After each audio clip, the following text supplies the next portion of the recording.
Listen to this dream I had." Joseph's folly nearly spelled his doom. He had many dreams, all with the same message. His brothers would bow down before him. He would rule over them all. Joseph was already their father's favored son, receiving the best of everything from his hand. The last thing they wanted was to hear that they would bow down before him. So they decided to do something about it. They would throw him into a pit. They would sell him into slavery.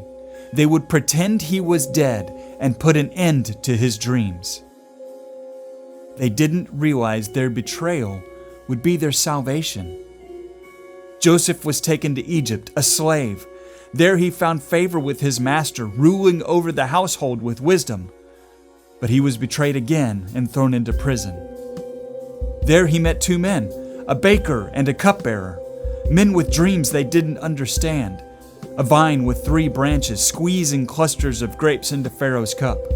3 baskets of bread on the baker's head, with birds eating out of it. Joseph told them the meaning. The cupbearer would return to Pharaoh's service. The baker would die. And although Joseph asked the cupbearer to remember him, he was left there, forgotten for 2 years. More dreams, this time Pharaoh's. 7 sickly cows swallowing 7 healthy ones. 7 thin heads of grain swallowing up 7 full ones. But what did they mean? None could answer. The Pharaoh's wise men knew nothing. The diviners' minds were darkened. The cupbearer remembered Joseph. Perhaps he could interpret these? Pharaoh sent for Joseph and told him what he dreamed. Joseph explained that the two are one. 7 years of famine throughout the land will follow 7 years of plenty. Then Joseph offered a proposal. Store up grain during the 7 good years to prevent the country from being wiped out during the famine. Pharaoh was pleased and exalted Joseph, giving him all Egypt to command. 10 brothers went to Egypt, hoping to buy food for their family. They stood before Pharaoh's administrator, their brother, the one they had betrayed. Joseph recognized his brothers. He questioned them about their father and family. He sent them away but kept one hostage, demanding they bring their youngest brother.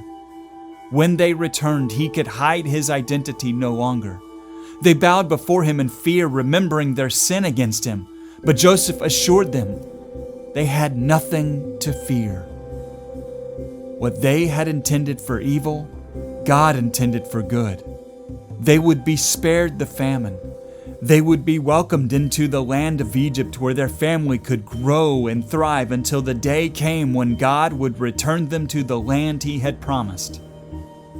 Their betrayal had become their salvation, and their betrayal foreshadowed that of another beloved son, a son sent to a land not his own, and be betrayed by the very people he came to save. But this betrayal was how God always planned to save them. What they intended for evil, God intended for good. And through this betrayal, God would make a new family, not made of one people group, but all of them. Many brothers and sisters for His beloved Son, who all joyfully bow down and praise to Him. A family that has grown for centuries and continues to grow even now, despite every attempt to stop them or slow them down.